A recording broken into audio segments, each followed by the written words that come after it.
All right, welcome everyone to the Strive for Good Life podcast. I'm super excited to be here with Kris Kendall, who owns a publishing company and also now does life and business coaching.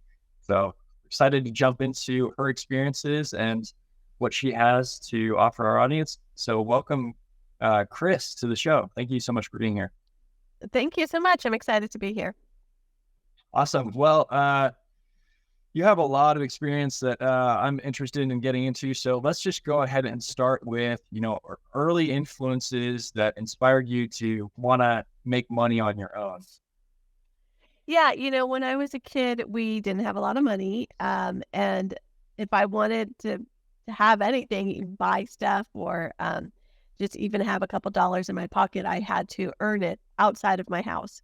So I started babysitting. I started doing any kind of odd jobs for neighbors or just anything that somebody was willing to pay me to do. I did it. Were your parents encouraging of that? Like, were they trying to give you ideas and help you out with that, or? I wouldn't say, Yeah, go ahead. yeah, I wouldn't say that I got ideas from them. I think they were sort of like, yeah, if you can fend for yourself, go for it. And so even as young as like 8 or 9, I was babysitting little babies, neighbors, things like that, just to make $1 an hour or $2 an hour, something like that. So yeah, they were very happy that I was able to come up with some cash, and I wasn't asking them all the time for candy money or to buy toys or books that I wanted. Right. I imagine. It's funny because my 4-year-old, right, she's all already wanting to ask us for money and, to help her buy things.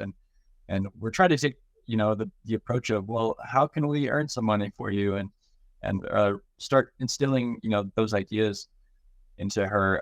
Okay. So where there, a lot of people I talk to, they have, friends or family or some kind of relative maybe that is also an entrepreneur that, where this kind of stems from. They start getting ideas from them. Was there anyone in your life early on that was encouraging you, outside of your parents, or what was Zero. that like? Really? Okay. Yeah, So it was all self-motivated. yeah, I grew up in a very, very poor and like very minimum wage kind of family and environment in general. No one owned their house. Everyone had very, very old cars. Nobody had, most of my family didn't even have like bank accounts. They kept cash. They paid with money orders, things like that. So I didn't have a lot of personal influences, but I watched a lot of TV. And as a kid, I remember I wanted to grow up to be just like Angela Bowers on Who's the Boss? And I would see women on TV who owned their own company, who had a business of some kind. And those were my influences. Those are the people that I wanted to be just like when I grew up. Okay. So you had some people that you were looking to that kind of inspired you. Yeah. Okay. And so, I think I remember from our conversation, this kind of kept going, this side hustle money, right, into school as well. Do you want to, I guess, continue your story and how you kept going with it? Yeah. I mean, all through school and even into college, I would kind of I was doing gig work before gig work was popular, right? So if it wasn't babysitting, it was house sitting, dog sitting. I was a live-in nanny with the family when I was in college. So I actually worked during the day. I left work at like 3:00, picked up their kids from school, did homework with them, got them through dinner at around 6:00 when the parents came home. Then I went to college at night at this local university that had a night program, and did my bachelor's degree that way. So my company paid for my college, but I made money and I had my housing, room and board paid for by this family I was nannying for. But even then I was, typing up papers for other students. I was helping to do research. I was, selling Avon when I was pretty young, the little Wow. magazines and that had, lipsticks and lotions and stuff. So yeah, just any kind of random things that came up. And then as I taught myself how to build websites. So right around the time that I graduated from college, I started taking these jobs to build websites for small companies. I literally had no idea what that even meant, but I figured it out and I started building these websites for people, and they were so happy because back then, no one even, really, the bar for our website was very low. So it was easy for someone who had no clue what they were doing, no design experience to, fumble something together. So yeah, it's just always been in my blood to have lots of streams of income, lots of different balls in the air at any given time.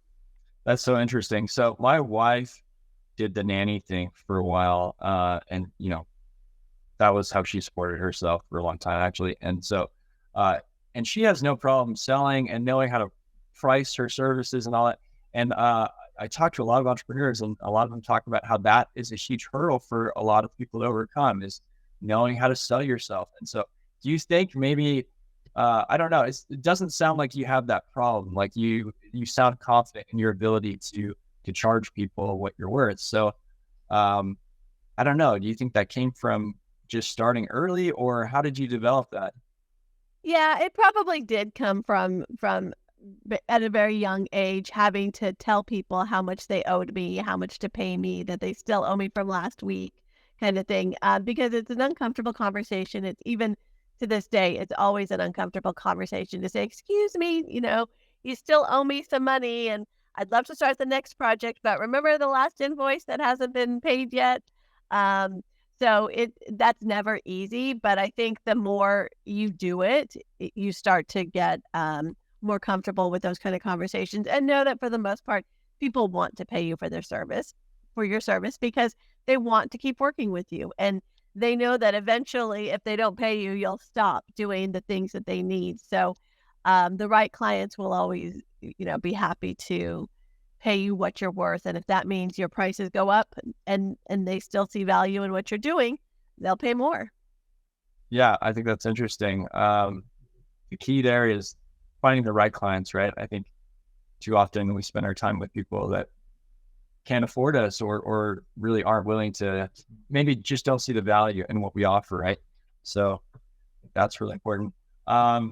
You also, it's interesting that you talked about websites and the bar being set really low. I think it's really interesting with technology now, how it's made it really simple for anyone to build a website now, without any coding skills or anything. It's a lot of these drag and drop builders now. Do you still do websites, or have you shifted away from that? And where have you gone, I guess, moving forward? I know there's lots to talk about with your publishing company, but how did you, I guess, transition away from that?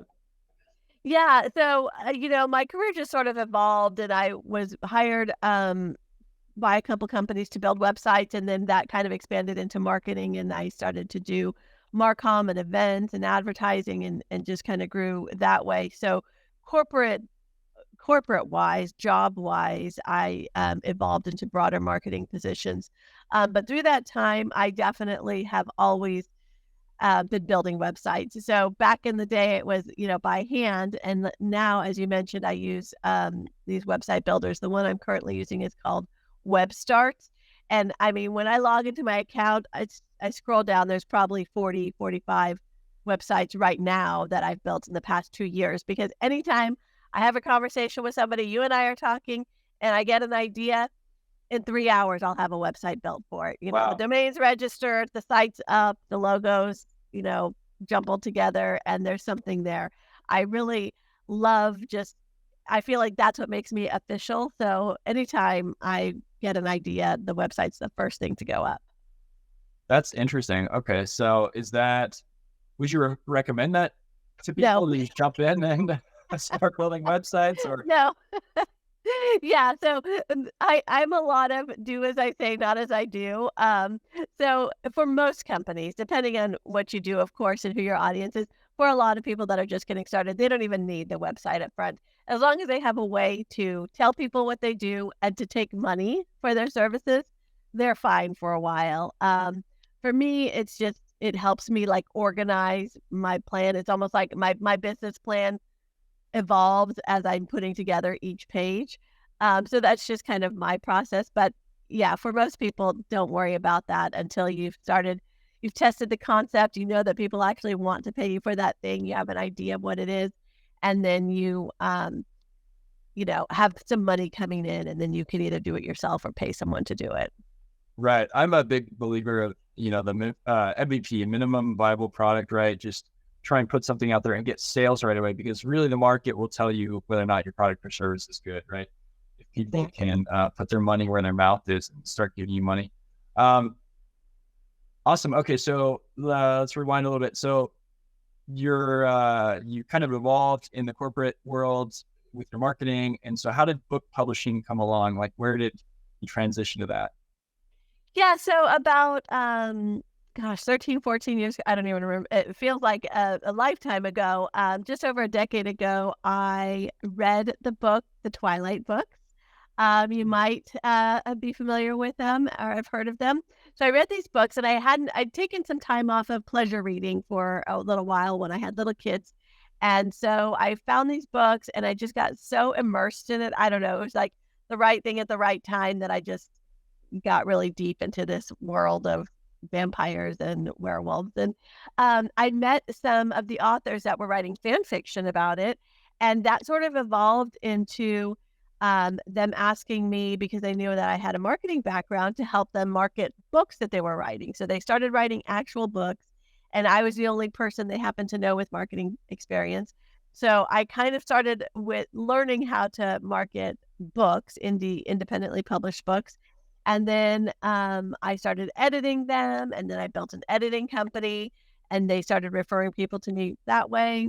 And then from there, I decided to kind of play around with writing my own book. When you're editing a lot, you read a lot of really good and really bad stuff. And eventually you're going to be like, I could do this better, right? We all get to that point of, I could totally do this better. So I started writing, and it just sort of evolved into like publishing my own books, helping other people publish, editing covers, done for you services. Like it all just evolves. And somebody wants help with something and I think I know how to do it, then I will do it for them. I'll create an offer for them. I love that. That's amazing. It sounds like there are a lot of pieces to all of that, though, and especially because it's not just publishing, it's also editing, and then you said you're helping people design covers. And so, are you doing all the work, or how have you managed the workload? Yeah, well, at first I was. In the beginning, I was doing all the editing. I was doing all my own covers, and then covers for some clients, and formatting and stuff. I have since hired people to help me in my company. So I outsource my editing to other editors. They're subcontractors. I'll do some covers myself, but I don't even do my own covers in general. I have a couple designers that I like to work with. So I'll send those out. For the formatting, there's a software that I use that makes it very quick and easy. And if I do a done for you package, I'll generally do that myself, because if somebody's trusting me with their baby, then I really want to make sure every piece is done correctly. But for editing and covers and stuff like that, I'll usually have somebody else do the first round, and then I'll take a look at it after. Okay, yeah, that makes sense, because I feel like as entrepreneurs, we want control over it all, and a lot of times that holds us back from really being able to, pursue our vision in its full, right? So that's always an interesting conversation, how people manage that and knowing when to maybe hand things off as opposed to hanging on to it. So where have you, I don't know, I guess, how have you, been conscious about that, and, what leads those decisions? Yeah. So in particular, when I was editing, that's one thing that it takes forever to edit a book well. I mean, you really have to read very slowly. For me, I have to say every word out loud in my head, just to make sure it sounds right. All the contractions are correct. If it's they are versus there versus the other there, like that kind of thing. So it's a very time intensive process. And so when I got to the point where I just could not keep up with the clients books were coming in, and it was just taking me weeks to finish a single book. And I would double my price and they would still come. So that's what first thing I did is I started increasing my price, hoping that a bunch would fall off, and then they didn't. So I realized, okay, now that my price is pretty high, I can outsource this. I can send it to one of the editors that I trust with my own books, let them do the first round, and then I'll just do the proofreading, for example. And so that's what I still do with my clients. I have another editor that does the first round. Then I get the book, I read it on my Kindle as if it were just a book that I bought. And I do the proofreading that way. And so that's one of the ways when I knew that I either had to say no or never sleep again, it was time to hire somebody else to help. I think that's a great barometer. I think it's also interesting, that you mentioned doubling your price as a way of trying to, I guess, manage the interest. A lot of people, I mean, just for those listening, a lot of people are undervaluing their services and their products and charging way too little. And so I think that's a good gauge as well, right? If you have a lot of demand, it's probably because you're not priced well, and you probably need to bump it up. So I think that's awesome that you understood that, and we're trying to leverage that as a way of managing the demand. But sounds like it just helped your business grow even further. Okay, so publishing. What kind of people do you work with? Who uses your services in the publishing world? Yeah, so my biggest audience is brand new authors usually. So it's people that have written a book. Maybe they've had it sitting on their computer for years and they just don't know what to do next. They've heard these horror stories about like sending it to 500 publishers and getting all these rejection letters and, how long it takes to hear back and options and all that stuff. So they just do nothing with it. So that's usually who I'm working with. Someone who's not necessarily a career author, they just have a book or they want to do a few books, but they don't need to really learn all the ins and outs of self-publishing, and they don't want to go through the hassle and the heartbreak of trying to shop it to different publishers for the next 3 years, only to at that point come back to self-publishing anyway. So if you want to just get it out there, this is kind of a good way of doing it. The other group of people that I'm working with, beyond just the novices who want to have their book on a shelf but don't know what to do, is also the experienced authors, and mostly romance authors, who have a good following in the English markets, but are interested in translations into some of the foreign markets. And so there's a couple different regions that I work with and translators in a couple different languages. And I'll sort of like buy the rights to an English book from an author. And then I'll take care of all the translations. I get it all done and published in the foreign markets. And then we share the profits from that, the royalties that come from that. So there's kind of two different legs of that business. Okay, that's an interesting model. Okay, so you're capitalizing on the royalties and not just using a flat fee, essentially. On the translation side, yeah. Yeah. I think that's amazing. I'm curious as to know if business owners, come to you needing help with books that they use as marketing tools. I mean, what does that look like? Yeah, definitely. And that's kind of in that, not a career author category. So a lot of business owners will have great expertise and knowledge in a certain area.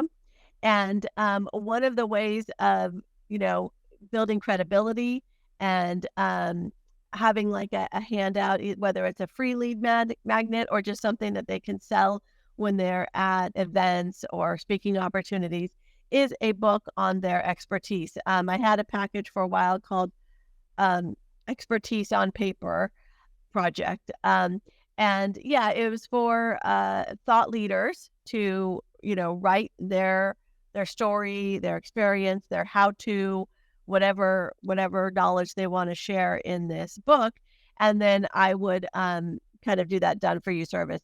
Hand me the manuscript in your Word document. I'll take care of everything from there. And then we'll get this book either sold on Amazon, Barnes & Noble. We can make it for sale, or we can just publish it as like a personal copy.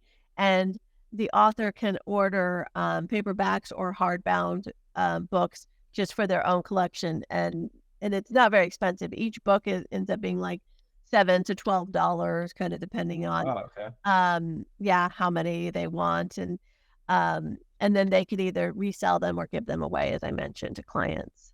Okay, that's pretty reasonable. It almost sounded like you even helped them kind of formulate their book a little bit. I mean, do you help with the writing process a little bit, or is it just once they've completed it that you kind of take it from there? Yeah, yeah. So I do have like publishing coaching.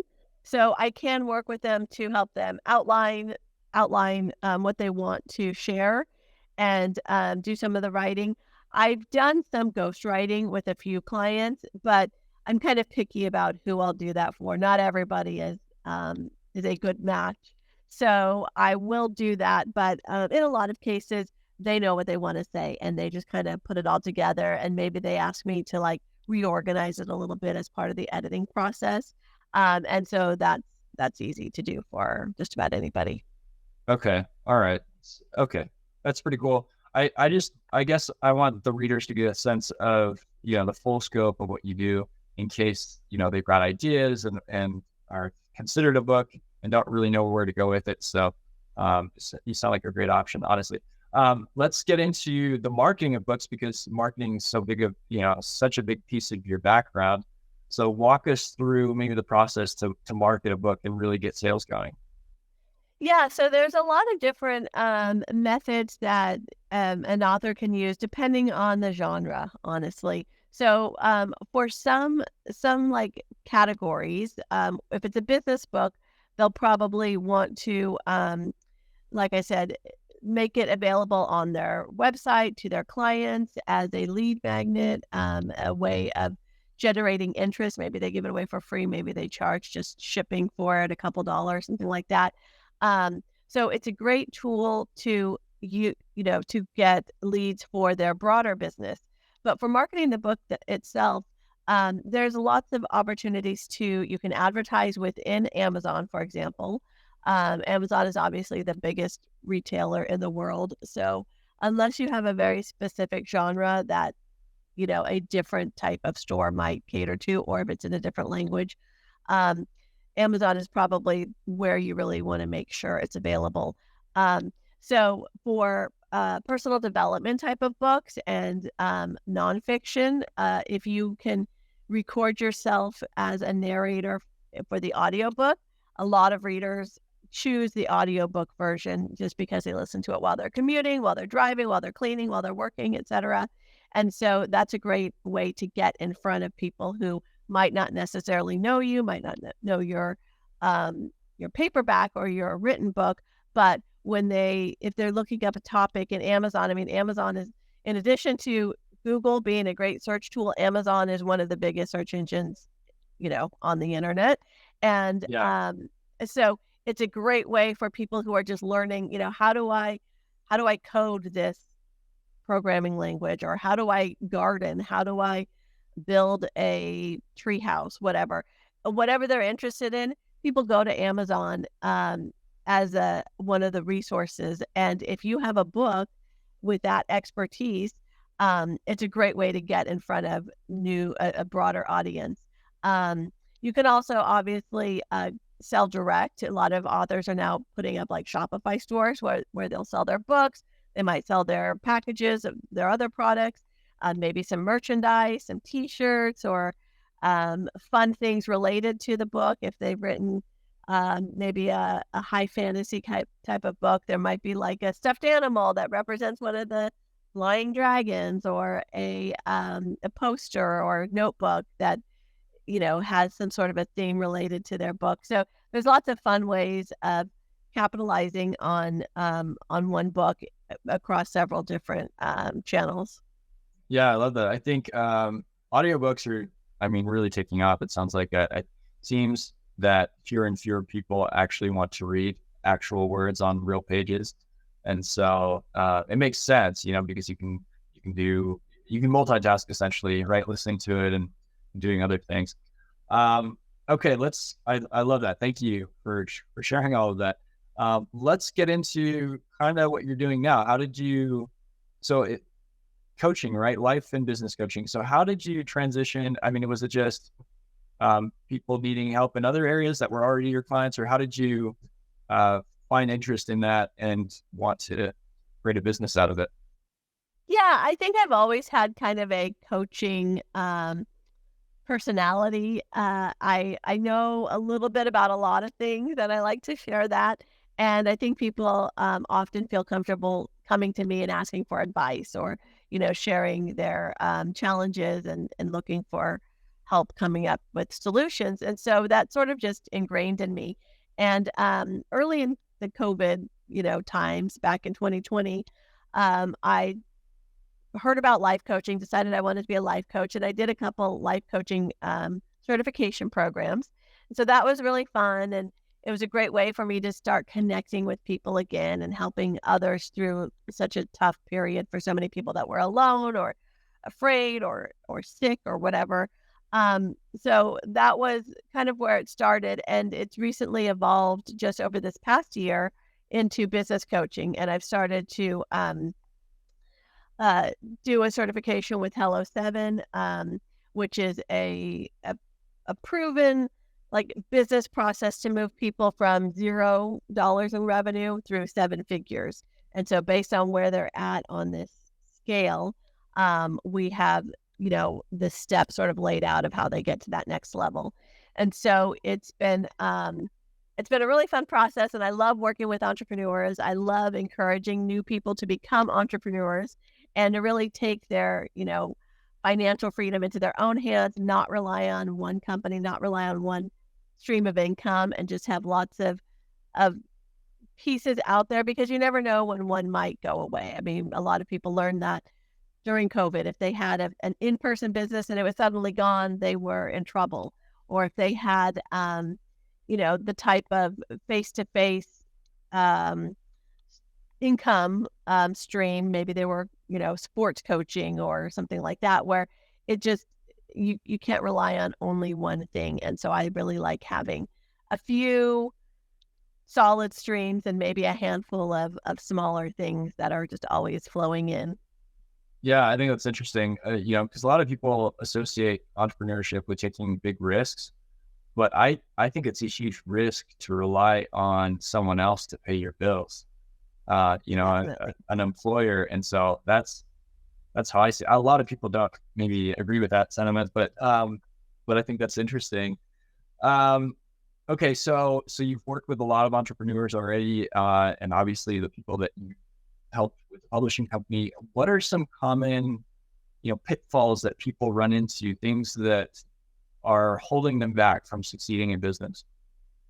Yeah, I would say that some of the most common things that my clients face are really just a fear of, can they do it, right? That, they've maybe been told for a long time that it's too risky, it's too scary, they shouldn't walk away from this job that pays them, barely above minimum wage, but it's every 2 weeks they get a paycheck to do something that could be huge. So just that, sort of fear is really the biggest hurdle people face. And then even after they have proven that they can do it, they've started to make some money, they have income coming in, there's this kind of stage, usually somewhere between like earning 50,000 to 100,000, where a new round of that same insecurity and fear comes back of like, but what if it all goes away? What if this is it? What if people stop paying me? What if that was all a fluke? All those first clients who loved me were just a fluke and they were wrong and I'm never going to get more. So there's lots of different stages of that, like the highs and lows that come with entrepreneurship. And so, having a person or a team, a squad, a network of people to support you when you are facing those lows, when you start to have those moments of panic, like maybe I made a mistake. One client was upset about something, so maybe I should throw it all away. I got one bad review. Maybe I've made a terrible mistake here. So, having people around you that can kind of talk you off the ledge, help you see the successes and focus on all the good that you're doing, all the value that you're bringing, is really important to being able to just keep moving forward. I love that. So you mentioned at the beginning of the call that when you were younger, your parents weren't that for you. And so I'm curious to know how you've built that or how you found that for yourself. Yeah, so as a kid, I had to be very self-motivated and just kind of plow forward based on what I saw on TV and the way I thought the world worked on TV. But as I got older, after college, I mentioned nannying. It was for a very wealthy family, and I did that for a few very wealthy families in Silicon Valley. And we were neighbors with, very well-known CEOs of huge companies, things like that.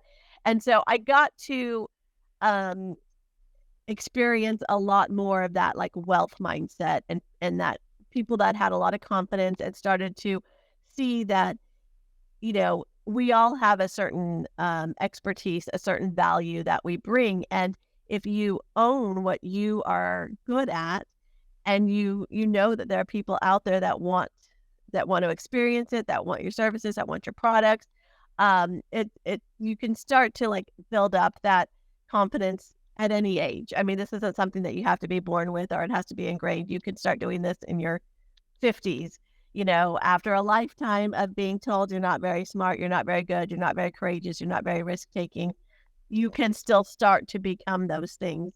So it's never too late. And I think for me, it was just a matter of seeing so much success and wealth and abundance around me and knowing that it's out there. I just need to grab a piece of it and I need to figure out how, what my little corner of that world is so that I can have my share.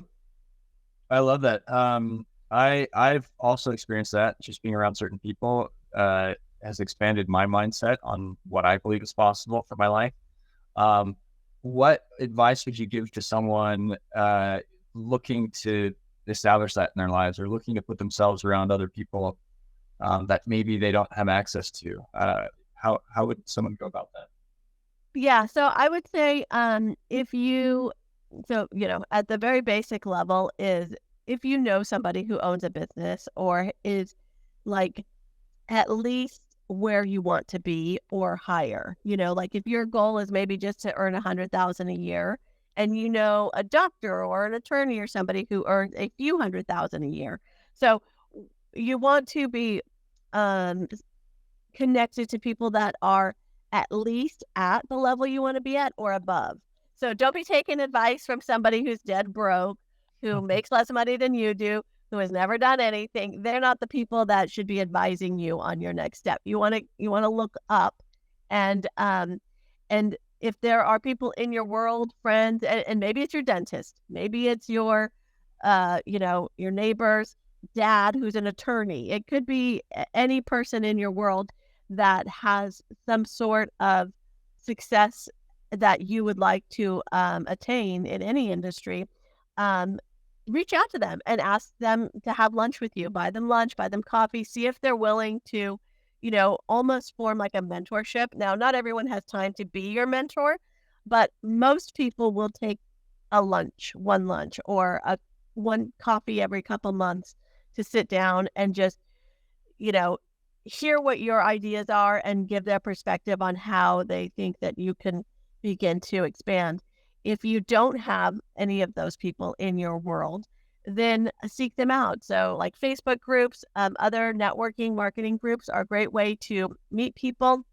If you see someone who's doing what you want to do, invite them to coffee, invite them to lunch, like make those connections and then really work to build a relationship. Now, it can't be all taking. You can't just sit down and expect them to take a lot of time out of your life, out of their life to help you, and then that's it. But there might be a way that you can help them, right? Maybe you can be almost like a very part-time intern for their business. Maybe you can, for 2 hours a week, you can do something for them in exchange for this time that they're giving you. But building real life connections with people who have success is going to help you tremendously reach the goals that you're setting.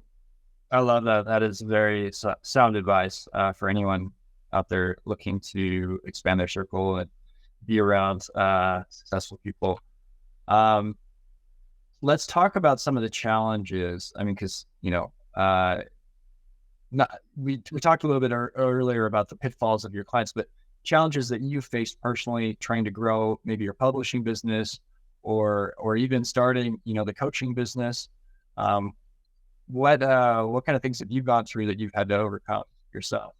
Yeah. So I think one of the biggest hurdles that most people face outside of fear is like just literal financial resources. For just about any business, it takes some money up front, some resources. So whether that's buying supplies, buying equipment, quitting your job, if it's something that you really need to do full time, whatever that is, there's usually some kind of financial layout, some investment up front. It could be just $1,000 to get a few things off the ground. It could be, tens of thousands for training or education or going back to school or whatever to do something. It could be hundreds of thousands to buy a McDonald's, like depending on where you're at, there's always going to be some financial outlay in the beginning. And for a lot of people, they just literally don't have it, right? They want to start a business, but they don't because they want more money. And until they have more money, it's really a chicken and egg kind of a thing. So I'm experiencing that personally because I took on a lot of new translation clients early this year. There's a huge outlay of money with every new client because I have to pay all the translators, the proofreaders, all the covered, like all this stuff has to go out. And then it's, 6 months before that money comes back in the form of royalties. And so, there's a lot of chances and, financial risks that small businesses have to take. But if you are looking forward and you're looking at what this outlay today can bring to your company and how it can elevate and the long-term rewards, the ROI that's coming back to your company, if that's there, it's worth it. It's a little bit scary and things might be tight for a little while up front, but that it's going to pay off in the end and that you're going to get that back, double, triple, quadruple, hopefully 10x the investment that you put in. And so finding a way to make it happen, whether that's sometimes you have to go into a little debt, put it on a credit card, pull from your house, whatever you need to do. If there's something that you truly believe that this is what you want to be doing will make you happy, and it's a business that you see can really get you to that next stage of financial freedom and prosperity, then sometimes it's worth that tightening the belt in the beginning in order to get there. Yeah, I think that's interesting. So it makes me think about the high failure rate though with startups, so there's always that kind of in the back of my mind. How do you have the confidence to trust that you will get an ROI and that it will work out when, statistically it's pretty challenging? Well, for me, I've started and a lot of businesses, and so some of them succeed, some of them fail. So for me, I'm just a risk taker. That's okay. For other people, most people only will start 1 or 2 businesses in their lifetime. They're not going to be doing a lot. So if you've thought about opening a bakery or starting a auto mechanic side business, or you want to design a line of clothing, whatever it is, if there's something that you've wanted to do for a long time, you're never going to know until you do it, right? It's either you can go your entire life and have regret and wish and wonder what would have happened had I 20 years ago taken that chance and just gone for it, or you can go for it. Maybe you win, maybe you lose, but at least you'll know and you can move on. Now, I know that sounds flippant to say like, oh, invest $1,000 and maybe you're going to lose it, but you'll move on.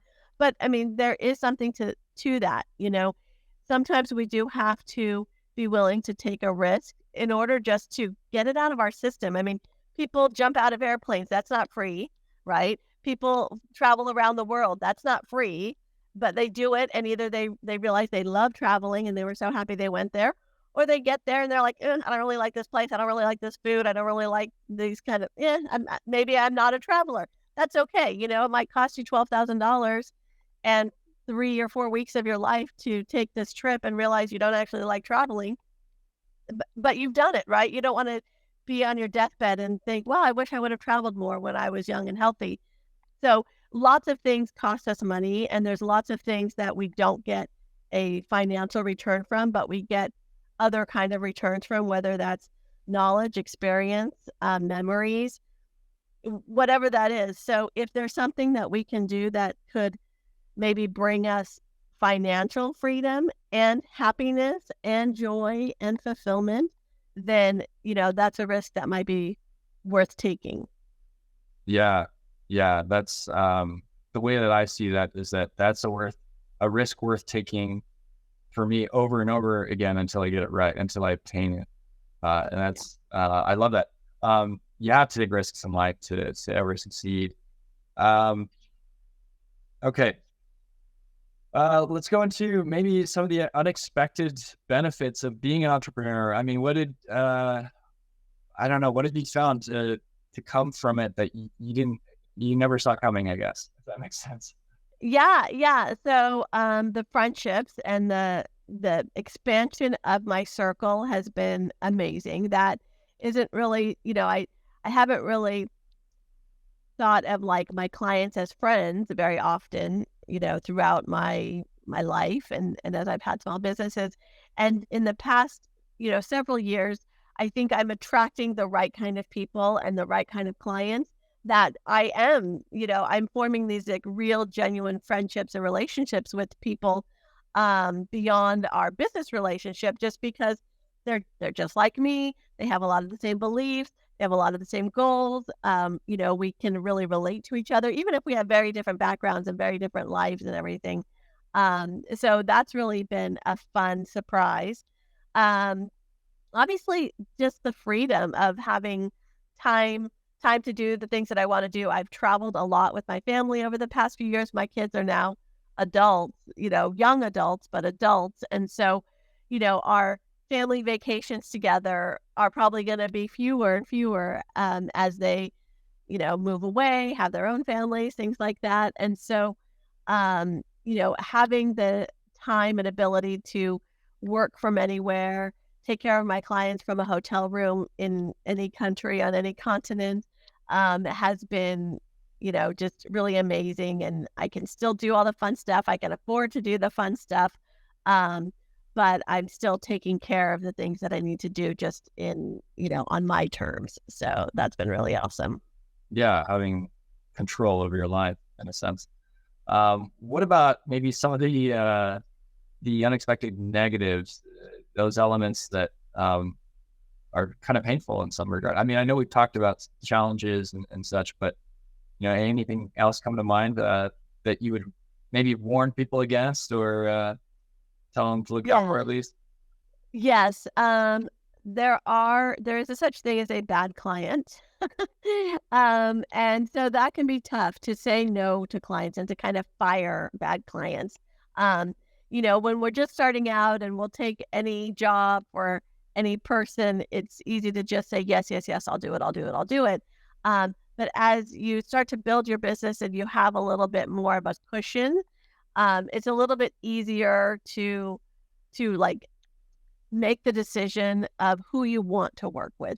I've had some clients who are just miserable people, I think, like no matter what you do, no matter what the product is, the deliverable, they're just never happy. Like they feel like it's their goal to find problems and to share them and to make you miserable too. Like, I don't really get it, but there are certain people that I can't work with and I won't work with. And so knowing that your own like mental health and well-being is more important than one client is really a valuable lesson. And it takes some time to get to that point instead of running ragged, constantly feeling like you're not performing well, that you're under delivering, that you're doing a bad job.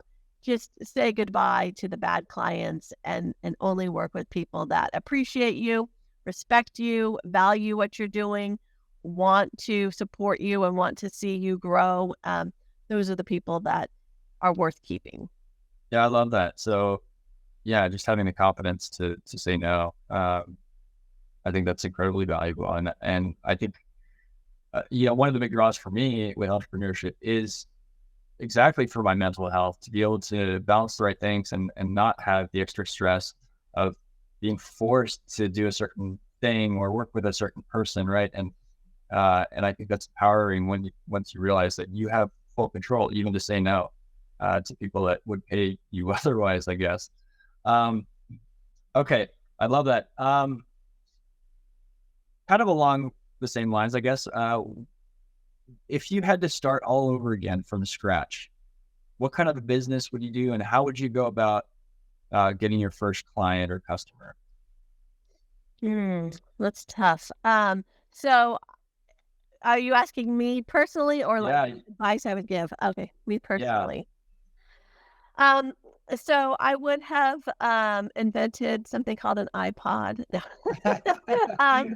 If I could have done well, that, you can't go back in time. You can't go back in time. Okay.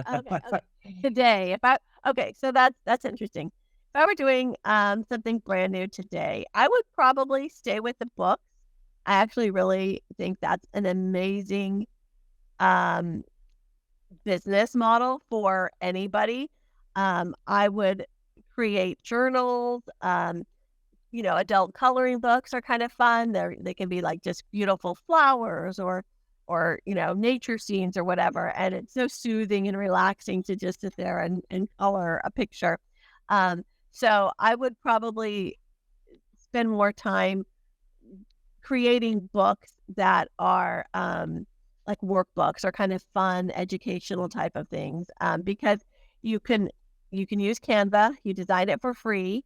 There's tools that can even make like crossword puzzles for you, word searches, things like that, where you type in the words and then they create the grid and they lay it all out. So it's amazing. And there's not really a lot of upfront costs. You can do all the publishing for free. If you've got any sort of design skills, you can make the covers for free. And in 2 months, you could have money coming in. And that's truly, truly passive income, because you build it once, it's out there, and money just comes. Now, not everyone's going to find your book, so you may have to do a little effort to get them in front of the right people. But once you have a market and people know that you write or create the books that they're interested in, if you keep pumping them out, a lot of times readers will just stay with that same author, that same publishing company, and they'll just buy the next one, the next one, the next one. Especially like an activity book where once it's used up, you are done with it and you have to buy a new one, right? You don't reread the same book over and over. So that's probably, if I had no money and just time on my hands, that's where I would start. That's awesome. Would you put it on Etsy, or what kind of platform would you try and get it on? I'd probably keep it on Amazon. But yeah, also, yeah, for sure, Amazon. But yeah, for a coloring book or for journals or other types of activity that they're called low content books. Yeah, Etsy, Shopify store, those kind of things for sure. I love that. Sounds like you have a lot of experience, obviously, with Amazon, so that's where your expertise are. That makes sense. I love that. This has been really fun. Where can people connect with you and work with you? Yeah, well, if they have a book and are interested in either publishing coaching or help getting their book published, surrenderedpress.com is my publishing company. And then if you are interested in life or business coaching and you just want to grow your business, either start it or grow an existing business to that next revenue milestone, fulfilledafter40.com is my website. I do have a special available to listeners that is a 2-day intensive where we'll get 2 months of progress done on your business in 2 days. So I will travel to any city in the country. We'll work together from 10 a.m. to 7 p.m. for 2 straight days, and we'll just get it all done. We'll build the websites. We'll get your offer, your pricing, your messaging, all that stuff. Like whatever's holding you back, we can do it together. And that's fulfilledafter40.com/intensive. So that's a hidden page. You have to have listened here to know that exists. But I have a discounted pricing available if you find the page. That sounds incredible. So you fly out and you work directly with the person. That sounds amazing. And we'll have the links in the show notes. So if anyone is listening, go there to find the links. Thank you so much. Is there any last piece of advice that you would want to offer to, entrepreneurs just starting out? Yeah, I would say just do it. It's if there's something that you've had in the back of your mind for a while now and you're afraid to get started, now's the time. It's not going to get easier. There's not going to be a better time later. Just get started and see where it goes. You might be really surprised. I love that. Thank you so much for your time today.